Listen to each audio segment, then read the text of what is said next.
Merhaba. Merhaba. Bildiğiniz üzere Türkiye turunu tamamlayıp Bursa'ya geri döndük. Yaklaşık bir aydır Bursa'dayız. Sesimden anlaşıldığı gibi hala hastayız. Benden Tolga'ya geçmek üzere şu anda. Evet, hastalık öyle bir hastalık ki nüksediyor devamlı. Evet, İyileşiyoruz, sonra birden hastalandı. Şimdi yine ben hasta olacağım gibi gözüküyor. Semptomlar onu gösteriyor. evet maalesef. Enteresan bir durum söz konusu maalesef. Karavanımız hala bozuk. Ona bakmaya fırsat olmadı, sıra Evet, gelmedi. Şu anda güzel Bursa manzarasıyla Tolga'nın annesinin evindeyiz. evet. Birkaç zamandır burada mahsur kaldık diyebiliriz. Karavanda kalamıyoruz. Çünkü biz Bursa sınırlarına girdiğimizde karavan bir anda bir araca dönüşüyor ve arabada mı yatılırmış sözleriyle birlikte bizim karavanda konaklamamız maalesef ki engelleniyor Hele ki sevgili hasta dostlar. olunca biraz benim annemde, biraz Tolga'nın annesinde böyle vakit geçirdiğimiz için karavana fırsat ayıramadık henüz daha. Evet. İnşallah en yakın zamanda onu da çözeceğiz. Türkiye turu videolarımızın son bölümü Marmara bölümüne geldik. Evet. Şeyi hatırlatayım hemen videoya başlamadan önce. Turun son videosunu şu anda paylaşıyoruz.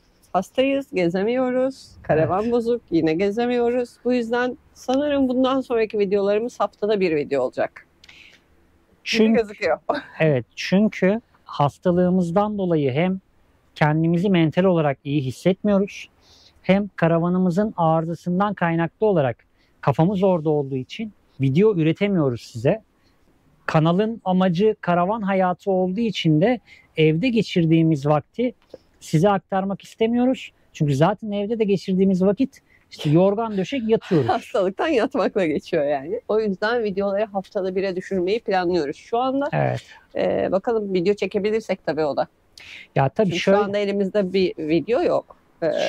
şöyle bir şey, hemen araya giriyorum.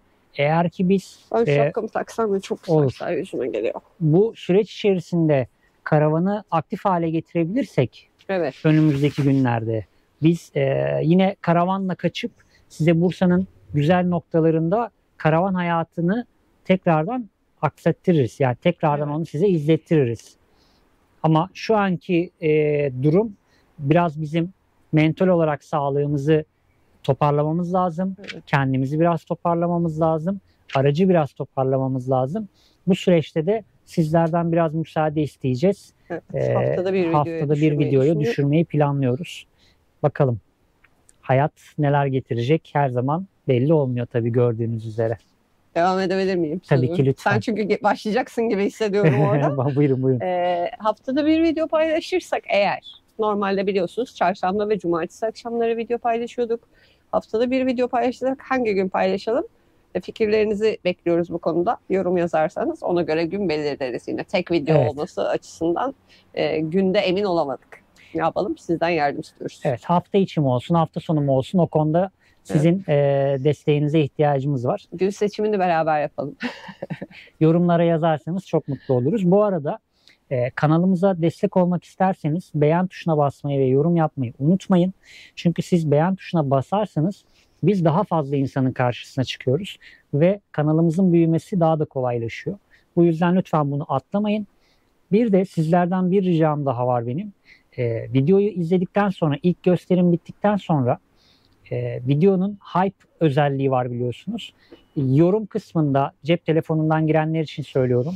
Yorum yaptığınız kısımda sağa doğru kaydırırsanız hype puanı verme ekranı çıkıyor. Evet. Oradan da videoyu hype ederseniz çok da mutlu oluruz.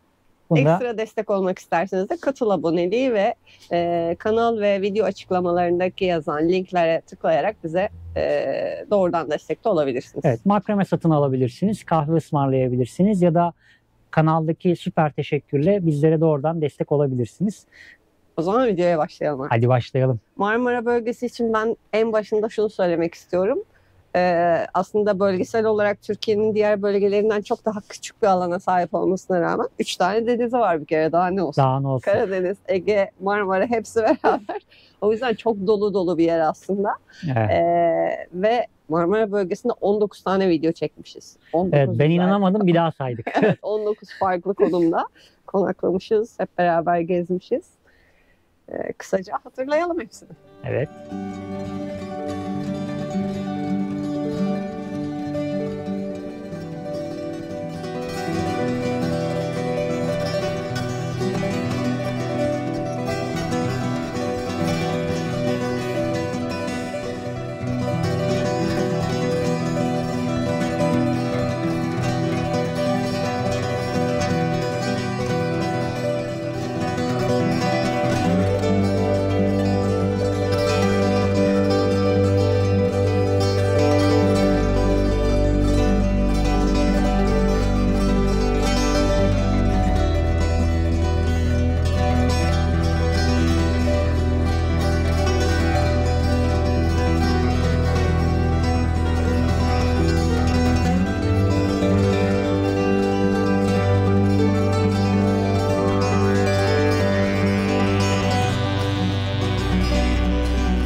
Karadeniz'den çıkar çıkmaz Küçük Karasu, Sakarya Karasu'da Küçük Karasu diye çok güzel bir yere gittik ve komple Karadeniz sahilleri boyunca gezip görmediğimiz hırçın dalgalı Karadeniz'le burada karşılaşmaya başladık. Evet, ilk Karadeniz'in hırçınlığıyla biz Küçük Karasu'da yani Marmara bölgesinin içerisindeki Sakarya'ya bağlı Küçük Karasu beldesinde karşılaştık. Evet. İnanılmaz güzel bir deniz olmasına rağmen felaket bir dalga vardı. Çok aşırı dalgalıydı. Yani açıklarda değil ama kıyıda aşırı dalga vardı. Yani biz denize girmedik orada ama insanlar yüzmek için bile giremediler doğru düzgün ve zaten o bölgenin çoğunda hep can kurtaranlar vardı. Can kurtaran nezdinde insanlar girebiliyordu ki giremediler. Hiç giremediler. Hele Karaboğaz'da hiç giremediler. Karaboğaz, Küçük Karasu ve Karaboğaz tam bizim sevdiğimiz gibi sessiz sakin sahiller olan, çok kalabalık olmayan, daha böyle yeşilliklerle birlikte denizi olan çok güzel konaklama noktalarıydı bizim için. Aynen öyle. Oradan İstanbul sınırları içerisine girdik tabii hemen hızlıca. Bizi en çok korkutan yerlerden biriydi ama İstanbul'da o kadar keyifli yolculuk, o kadar keyifli konaklamalar yaptık ki. İstanbul trafiğine girmeden, şehrin keşmekeşini ve karmaşasını yaşamadan biz İstanbul Anadolu yakasından Avrupa yakasına geçtik. Ne insan kalabalığı gördük, ne trafik kalabalığı gördük, ne trafikte dur kalk yaptık. İstanbul mucize gibiydi yani. Kesinlikle ve inanılmaz güzel bir doğa yolunun içinden yürüdük. Yağmur, fırtına da cabasıydı o yolun. Çok güzel bir orman yolu. Harikaydı gerçekten de. Eğer izlemediyseniz ve o videodaki bahsettiğimiz o yolun hangi yol olduğunu merak ediyorsanız da bu videoyu izledikten sonra o videoya tekrar dönün. Evet, oynatma listeleri kısmında yine Marmara bölgesinin tüm videolarına ulaşabilirsiniz. Aynen. Detaylıca izlemek isteyenler oradan bahsettiğimiz yerleri inceleyebilirler yeniden. Evet. İstanbul sınırlarından çıkıp amacımız işte Bulgaristan sınırına kadar devam etmekti. Kıyı şeridinden. Çok güzel yollar teptik. Bulgaristan sınırına kadar da vardık. Evet. Gerçi Bulgaristan sınırına varmadan önce şu an izlediğiniz bu çekimi yapmış olduğumuz kamerayı biz denize düşürdük arkadaşlar. Evet. Neydi orası? İğneada'da. İğneada'dan hemen öncesi. Yalıköy'de. Denize düşürdük. Bir denizin kıyıya vuruş çekimini yapalım derken maalesef İğneada'ya kadar da kamera çalışmadı. Bahsettiğimiz hırçın deniz kameramızı kapmaya çalıştı. Neyse ki ne kadar hemen hemen bir hafta değil mi? 5-6 gün sürdü. 5-6 gün sonunda kamerayı kurtarabildik çok şükür. Kamerayı nasıl kurtardığımızı merak ediyorsanız da İğneada videomuzu izleyebilirsiniz. Hepsinin videosu var. Kameramız olmayınca bir moral motivasyon çöküşü yaşadık tabii hali. Çünkü başka çekim ekipmanımız yok. Nasıl devam edeceğiz, ne yapacağız falan derken. Neyse ki şansımız yaver gitti de kurtarabildik kamerayı yine sizlerle beraber. Yolun geri kalan güzel manzaralarını da çekebilmeye devam ettik. Evet. Karadeniz kıyısı şeridi boyunca sınıra kadar devam ettik. Beğendik sahile kadar. Hatta araçla gidemediğimiz yerlere de yürüyerek devam ettik. Sınıra ne kadar yaklaşabiliyorsak o kadar gittik. Çok güzel yerlerdi. Yani o Karadeniz sahil şeridinin o bölümü bence diğer geri kalanının üzerine 10 kat daha kattı bize. Tabii. Keyifle vakit geçirebildik. Manzaralar çok güzeldi. İşte beklenen Karadeniz denizini gördük orada hırçınlığıyla. Ya ben hemen araya girmek istiyorum mevzu Karadenizken. Bir önceki videomuzda biliyorsunuz Karadeniz'i değerlendirdik ama bazı takipçilerimiz bizim kanalımızı yeteri derecede ilgi göstermedikleri için zannetmişler ki biz hep Karadeniz'i kötülüyoruz. Evet. Kesinlikle hayır. Karadeniz videolarımızı izlerseniz biz Karadeniz'in doğasına hayran kaldık. Bizim yapmış olduğumuz 616 gün süren bu tur kıyı ve sınır şeridi turuydu Evet. arkadaşlar. O yüzden biz kıyı şeridinden ayrılmak durumu söz konusu değildi. Karadeniz nezli için değildi zaten. Biz hep Tabii. gezip gördüğümüz yerleri gösterdik. Onları anlattık. Orada yaşadığımız deneyimleri, orada yaşadığımız tecrübeleri aktardık sadece. Yoksa Karadeniz'in tabii ki çok güzel yerleri var. Tabii ki. Keza insanlar için de aynı şey geçerli ve hep biz şunu söyledik Karadeniz videolarının tek tek olan videolarda da. Evet, biz bir sorun yaşadık ama siz geldiğinizde bu sorunu burada yaşamayabilirsiniz. Ya da biz burada çok keyifli vakit geçirdik. Çok güzel insanlarla karşılaştık. Farklı bölgeler için bahsediyorum. Karadeniz için de söylediğimiz şeyler oldu. Ya da biz burada işte iyi şeyler yaşadık ama sizin yaşayacağınızın tabii ki garantisi yok. Tamamen bizim deneyimimizle alakalı bir şey. Yoksa o bölge kötü, bu bölge iyi gibi bir değerlendirme yapmıyoruz. Kesinlikle biz öyle bir videolarda. değerlendirmemiz yok. Bilenler biliyor da bilmeyenler için bir Evet. hatırlatma yapmış Hatta olalım. hemen şöyle de bir kısa örnek vereyim. Biz biliyorsun Amasra'ya giremedik. Evet. Saçma bir yönetimsel olaydan dolayı. Ama bizden 4 gün sonra bizim de tanıdığımız bir abimiz Amasra'ya gidip 4 gün orada karavan kampı yapmış. Aynı noktada, bizim giremediğimiz noktada yapmış yani. Biz Amasra'ya giremedik ve o videoyu paylaşıp o videonun altına bir sürü karavancı şey yazmıştı. İşte o zaman biz gitmeyiz, oraya gitmeyi düşünüyorduk. Bir daha adım atmayız bölgesinde bilmem ne falan gibi böyle yorumlar geldi. Biz onlara bile şey söyledik. Yanlış zamanda yanlış yerdeydik. Yaz Aynen. sezonu değil, başka bir zamanda olsaydı kalabalıkların ne kadar işte hafta sonunu beklemiş olsak da bayramdı, seyrandı onlar da geçmiş olsa da yaz sezonunda sonuçta kalabalık küçük sahil beldeleri bir karmaşaya sebep ve yönetimler de buna göre davranıyor. O videoda da şunu söyledik. Yanlış zamanda yanlış yerdeydik. Başka bir zamanda siz giderseniz aynı şeyi yaşamayabilirsiniz. Ya da biz Tabii. başka bir tekrar gittiğimizde aynı şeyi yaşamayabiliriz. Yani o bölgeye yönelik bir kötüleme ya da kötü bir şey nasıl diyeyim? Bir kötüleme değil yani. Tabii ya, biz yaşadığımız tecrübeyi, yaşadığımız anlık tecrübeyi Evet. sizlere aktarıyoruz. O anki bizim yaşadığımız tecrübe de o yöndeydi. Kötüleme gibi hissediyorsanız bu olay size kötü geldiği içindir yani. Aynen diye öyle. de anlatmıyoruz. Tamamen sizin olaya bakış Ya da açınızla ilgili bir. Kötüleme ya da övme gibi bir durumla anlatmıyoruz. Biz gidiyoruz, görüyoruz, beğeniyorsak hissettiklerimizi söylüyoruz. Ya da Tabii. beğenmiyor ya da rahatsız oluyorsak bir şeylerden bu sebeplerden rahatsız olduk diye de dile getiriyoruz. Şeyden bahsederken de doğası güzel diye bahsederken de herhangi bir yerden ki az önce de aynı şeyi söyledik. Bizim sevdiğimiz gibi bir yer olduğu için Tabii. sevdik biz. Oradan herkes hoşlanmak zorunda da değil. Yani bir Yani. yeri övmek değil yaptığımız ya da kötülemek değil. Tabii. Aynen öyle. Kısaca özetlersek durum bu. Bir de biz free campingçiyiz. Yani ücret vererek herhangi bir kampinge girmiyoruz. Doğal olarak ücretsiz konaklanılabilecek yerlerde de maalesef ki bu sıkıntıları yaşamaya açık bir durum. Tabii. O yüzden bu konuyu da böyle kapatıyoruz ve anlaşılabilir olduğumuzu ümit ediyoruz. Oradan içeriye doğru girelim artık. Girelim. Beğendik sahil. Karadeniz'den ayrılıp içeriye Evet. girerken dedim ki ben denizden yine uzaklaşıyoruz Aynen. falan diye lafını yaptım ve ilk konak noktamız yine su kenarı. Kenarıyla. Çok güzel bir gölet daha Yapay doğrusu. gölet Yapay kenarıyla. gölete ulaştık Kırklareli'de. Biraz dolana dolana gittikten sonra ama orası çok yani doğası Keyif çok aldığımız güzeldi. noktalardan Kırklareli'nin biriydi. sevdiğimiz yerlerden biri oldu bizim için de. Evet. Muayene zamanımız geldi. Muayene zamanında Kırklareli merkezde mi girmeye çalıştık ilk Evet, önce? merkezde girmeye çalıştık. Kırklareli merkeze girmek istedik ama işte uymadı bir şeyler falan filan derken bir baktık hop Edirne'deyiz. Evet ya, Edirne'ye nasıl geçtik zaten hiç anlamadık biz. Evet. Ama şimdi bizim Karadeniz videolarını izleyenler biliyor. Millet Antalya'da sıcaktan şikayet ederken Gülden hala montla oturuyordu. Evet. Hep çok Polarlarla serin. oturuyordu. Çok serindik.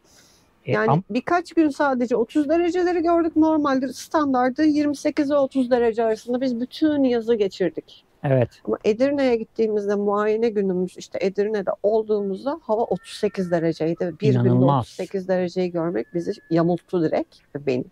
Yani. Eksi. Ya. Muayeneden sonra aslında biz Edirne merkezde kalıp gezip görmek istiyorduk her yeri. Çünkü zaten o Karadeniz, Marmara bölgesinin başlangıcından itibaren hep böyle dinlenelim, keyif yapalım, kamp yapalım, doğada vakit geçirelim kısmında geçmişti yolculuğumuzda. Biraz da gezip görürüz Edirne'yi diyorduk ama o sıcağı gördükten sonra Edirne merkezde kalıp oraları gezmemiz mümkün olmadı.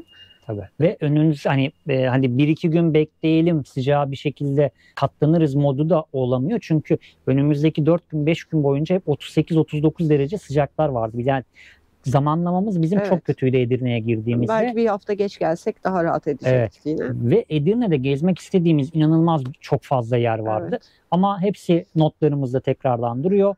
Şehirler turunda Edirne'yi karış karış hep beraber gezeceğiz. Ev konforunda da size Edirne'yi gezdireceğiz inşallah. Aynen öyle. Edirne merkez kısmında bu yüzden vakit geçiremedik. Bu yüzden de sitem edenler oldu ama iller turuna bıraktığımızı öğrenince herkes haklı olduğumuza hak verdiler. Aynen. Edirne'den yine sahil tarafına geçtik bu sefer. Alt Ege. Yunan kıyısına. Bu sefer Yunanistan kıyısına doğru geldik. Evet. Oradan Çanakkale değil, Saros Körfezi. Saros Körfezi'ne doğru. Aha. Evet, Kırklareli Edirne, Saros Körfezi tarafına alt kıyıya geçtik. Yine çok güzel sahiller. Aslında sakin olan denizin olduğu tarafa geçtik. Ama çok da sakin tarafını göremedik oranın da. Böyle yani daha keyif yaparız, yüzebiliriz belki. Hazır sıcağı da gördük yaz sonu falan derken. Daha çok yine keyif yapmakla geçti oralarda manzaranın. Karşı kıyıları görebilmenin tadını çıkartmaya başladık orada. Bir de o şimdi biz vakıfa indiğimiz zaman yani Yunan kıyısına, Ege kıyısına indiğimiz zaman vakıf tarafında işte tur bitti eyvah modundaydık. Yani hani hem bir heyecan var hem de oraların da tadını çıkartmak istiyoruz. Böyle bir enteresan ikilemin içerisindeydik aslında biz o bölgede. Nasıl geldik, bu kadar hızlı mı geldik falan olmaya başladı oradan. Biz çünkü yılbaşında Bursa'ya geri dönüşümüze hesaplıyorduk. Evet, yılbaşında 3 ay önce döndük Bursa'ya. Eylül gibi Bursa'ya dönmek üzere olduğumuzu fark ettik. Evet. Ama yani Saros Körfezi bölgesinde tahmin ettiğimiz kadar çok fazla yerde konaklayamadık. Çünkü işte Tolga'nın da dediği gibi bitiyor galiba falanla beraber biraz daha hızlanmaya başladık. İster istemez. Stres yaptık sanki yani hani konumda durmadık, devam ettik. İleride daha aslında güzel yer var diye. Mesela tam tersten başlamış olsaydık o Saros Körfezi taraflarına ilk gittiğimiz yerde olsa belki çok çok daha fazla vakit geçirdik oralarda. Evet. Oraların tadını daha fazla çıkarabilirdik ama işte hep bitiyor galiba. Geri dönmemiz gerekiyor. Bursa'ya dönmemiz gerekiyor yani geri derken. Çünkü ailelerimizle neredeyse 2 yıldır görüşmedik. Telefon ve görüntülü sohbetin haricinde. Onlar da yaklaştığımızı duydukça ne zaman geliyorsunuz? Gelmiyor musunuz daha? Hala oralarda mısınız falan diye onların da bir şey oldu böyle. Biraz daha hızlandık tabii bu durumda biz de. Ya bir de şey var mesela Sakarya tarafına geldiğimizi biz ailelerimize söylemedik. Hatta çünkü hani söylesek akşama gelin, çaya gelin, kahveye gelin modu olacaktı. Biz İstanbul'a gittiğimizde Sakarya, yani İstanbul Yalıköy tarafındayken o taraflarda olduğumuzu öğrendiler ve direkt daha akşama yemeğe geliyorsunuz o zaman değil mi falan olmuştu. Biraz da onun şeyi oldu böyle hadi artık tamam gidelim görelim kısmıyla beraber biraz hızlı hareket ettik o taraflarda. Saros Körfezi'nde o tam Körfez'in orta noktasında kaldığımız bir yer vardı. Ahmet abilerle tanıştığımız yer. Orası çok keyifli bir yerdi. Birçok nokta var tabii de şimdi tek tek size saymayalım istiyoruz artık. Videolarının da sonuna geldik. Her noktayı da tek tek anlatıyoruz. Tekrar izleyenler sıkılıyordur muhtemelen. Biliyoruz zaten gibi düşünerek. O yüzden böyle özel anlara yoğunlaşacağız daha çok. Daha çok hissettiklerimizden. Allah. Allah. Gidiyordu sular, gidiyordu. Neyse sandalye getirmeyi unutmuşuz da. Evet, kuzum. Max de size merhaba demek istiyor. Evet, Max de burada. Max evde çok mutlu bu arada. Hemen araya bir spoiler gireyim. Evde çok mutlu çünkü evde 3 tane arkadaşı var, 3 kedi var. Kedilerle beraber takılıyor. Onlar koştu. Arkadaşları, şu arkadaşımız Duman, evin en yaşlısı. 8 yaşındadır kendileri. Şu Osman. Bıyıklı arkadaşımız, pos bıyıklı arkadaşımız Osman. Sevgili Osman. Bu da yavruyken gelenlerden. Bu da evin delisi. Halinden de belli olduğu gibi. Kara böcük. Tam bir kara böcek Oreo. Aşırı yaramaz. Ama çok sevimli. Oh. Bunlar da Max'in ev arkadaşları.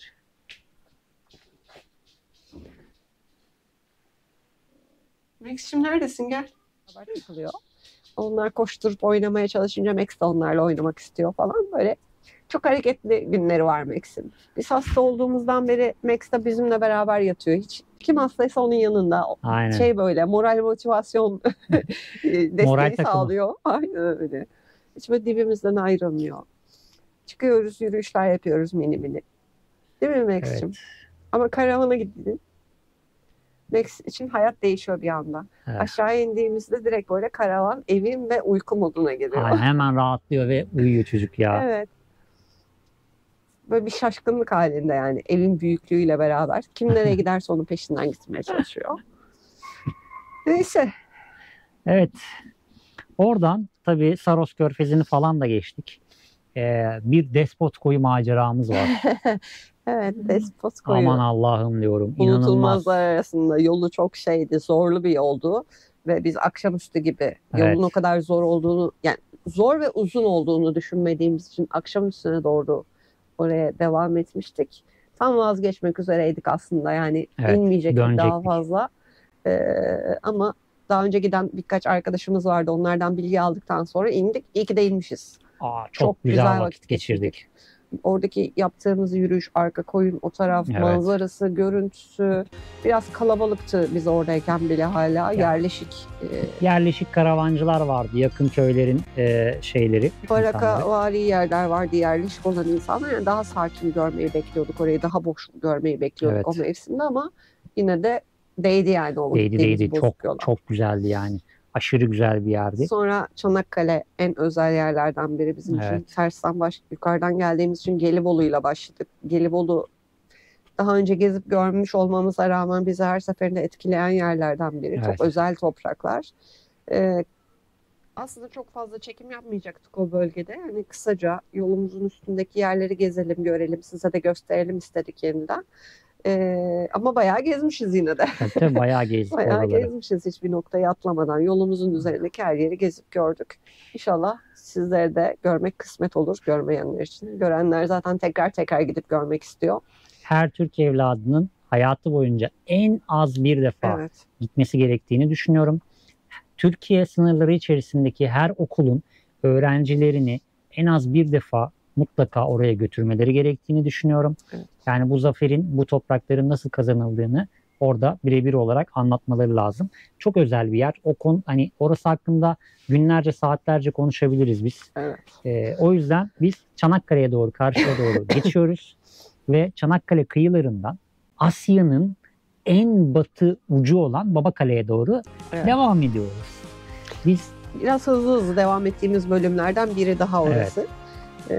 Babakale'de kalmayı umut etmiştik ama orada kalamadık. Yine de gittik, gördük hep beraber. Aynen. Güzel, özel yerlerden biri orası da.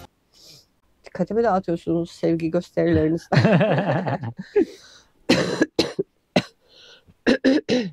Babakale. O kadar mı Babakale? Ya Babakale çok ufak bir balıkçı kasabası gibi bir yer. Evet. Yani yolunuzu uzatmaya değer mi, değmez mi? Biraz tartışılabilir Yolu da açıkçası. biraz zorlu bence. Evet. Evet, yerleşim var, asfaltı var bilmem ne falan ama çok böyle iniş çıkış, İniş hele çıkışlı. çıktığımız yol falan Aynen göz öyle. korkutucu bir yolu var yani. Evet. Yani o konuda Yani çok şey yapmıyoruz. Çünkü kıyıya dönmek istediğimiz için, kıyı sınır hattına böyle denizin dibinden gitmeye çalıştığımız için aslında bazı yerlerde çok zor yollara girmek zorunda kaldık. Her şey sizin için. Girmeyebilirsiniz tabii ki. Bizim gibi inat etmeye gerek yok.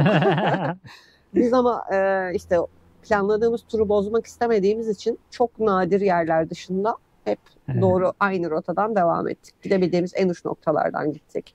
Orada antik kentler vardı. Birkaç tanesini gezdik, gördük.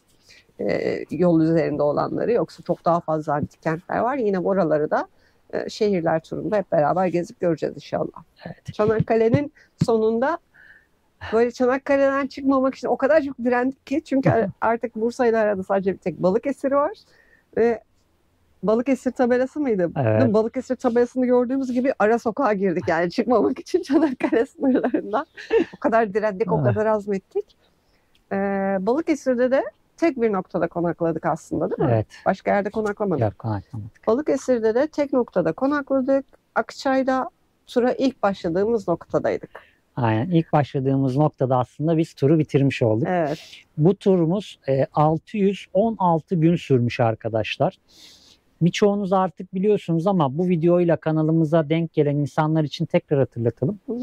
Biz ikimiz de çalışma hayatımıza son verip zaten kirada oturuyorduk. Oturduğumuz kiralık evi boşaltıp kendi imkanlarımızla karavanımızı yapıp bir ev haline dönüştürüp böyle bir yola çıktık. Türkiye kıyı ve sınır şeridini dönelim diye bir yola çıktık.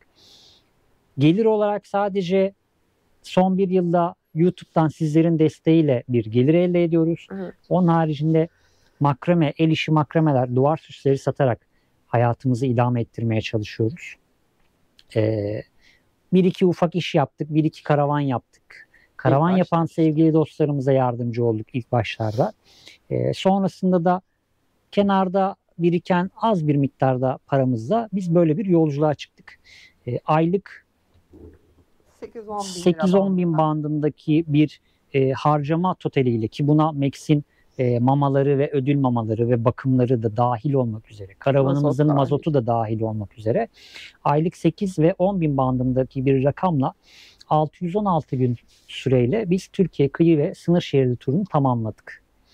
Bunun yapılabilir olduğunu, çok fazla paralar harcayarak gezilmediğinin en güzel ispatıyız aslında biz. Aynen öyle. İstedikten sonra yapılabileceğini gördük ve size de gösterdik. Evet. Güzel, gurur verici bir şey aslında. Evet. Yani çünkü herkesin gözü korkuyor karavan hayatından. Masraflı olduğu düşünülüyor. Ama masraf tamamen insanın kendisine bağlı. Kesinlikle. Hep bahsettik diğer videolarımızda da. Siz dışarıda yemek isterseniz, lüks alışkanlıklarınız varsa onlardan vazgeçmezsiniz. İsterseniz aylık 100 bin liranız olsun, yine de yetmez yani. Aynen öyle. Yani devamlı kampinglere girerseniz, karavanın mutfağını hiçbir zaman çalıştırmayıp bütün öğünleri kahvelere varana kadar dışarıda içerseniz, Gülden'in dediği gibi 100 bin lira dahi size yetmez. Ama biz onu yapmadık. Mutfağımız da bizimle birlikte gezdiği için tamamen biz mutfağımızdan yedik içtik. Doğal olarak da aylık 8 bin lira ya da 10 bin lira gibi bir meblağla biz bütün Türkiye'yi gezebildik. İstedikten sonra yapılabiliyor yani. Aynen öyle. Evet, bize bu macerada destek verdiğiniz için çok teşekkür ediyoruz sizlere. Kesinlikle. Ve maceramız aslında burada bitmiyor. Daha da devam edecek. Çünkü bizim karavan hayatımız sağlığımız el verdiği sürece ve aracımız el verdiği sürece devam edecek. Yeni projeler var aklımızda, birkaç tane. Evet. Bunlar size bir anı ve bize de gelir elde edecek projeler. Onları düşünüyoruz, onları planlıyoruz. Hastalıktan fırsat buldukça onlar üzerinde kafa yoruyoruz. Bakalım, güzel şeyler olacak inşallah. Karavanda yaşamaya devam. Biraz iyileşmemiz ve karavanı iyileştirmemiz lazım sadece. Sonrasında karavanı iyileştirmemiz lazım derken, şimdi kendim söylerken şey düşündüm. Herkes yenilik yapıyor, karavanı yeniletiyor, büyütüyor ya da işte içeride bir düzen yapıyor. O değil. Karavanın arızasından bahsediyorum. Evet, karavanın arızası var arkadaşlar. Yanlış anlaşılmasın. Teknik bir, mekanik bir arızası var karavanın maalesef. Onunla ilgileneceğiz. Evet, onu inşallah. halledeceğiz. Onun haricinde başka bir şey yok. Hep beraber gezmeye devam edeceğiz. Artık bu hastalıktan ve evde olmaktan o kadar sıkıldık ki direkt şey modundayız böyle. Hani normalde yılbaşına kadar Bursa'da kalmayı planlıyoruz. Ama artık şey oldu, böyle karavanı yaptıralım ve gidelim. Çıkalım. Gezelim. Aynen, yani direkt o moddayız. Her an Bursa'dan çıkabiliriz. Evet. Böyle. Yani bakarsınız bir sonraki videoda ya da işte 2-3 sonraki videoda yola çıkmışlar bunlar. Başka hangi bir şehirde başlıyorsunuz? Evet. Hani bambaşka bir şehirde, bambaşka bir yerde olabiliriz. O yüzden takibi bırakmayın. Biz her hafta size bilgilendirme videosu çekmeye gayret edeceğiz. Neler yaşıyoruz, neler yapıyoruz, karavan ne alemde, biz ne alemdeyiz. Bile video çekemediğimizi haber veririz size, merak etmeyin. Aynen öyle. Biz ne alemdeyiz. Bunların detaylı size bilgilerini aktaracağız. O yüzden kanalımıza abone olmayı, beğen tuşuna basmayı ve yorum yapmayı lütfen unutmayın diyoruz size tekrar. Ne yapalım? Kapatalım mı? Manzarayı gösterelim. Hep şehirlerde olmayı sevmiyoruz, etmiyoruz derken şehirde mahsur kaldık ama manzaramız fena değil yine de. Hemen şöyle Gülden konuşurken ben de şöyle size manzarayı göstereyim. Evet, çok güzel bir deniz manzaramız var. Aşağıda ön tarafımızdaki komşunun bahçesi sağ olsun, yeşillik de görebiliyoruz. Alttaki evleri görmezseniz. Evet. Manzaramız böyle. Kendimizi avutabileceğimiz bir yeşillik. Deniz. Nispeten sessiz. Güzel bir manzaramız var. Böyle avunuyoruz buralara bakıp. Ay be ne gezdik diyoruz.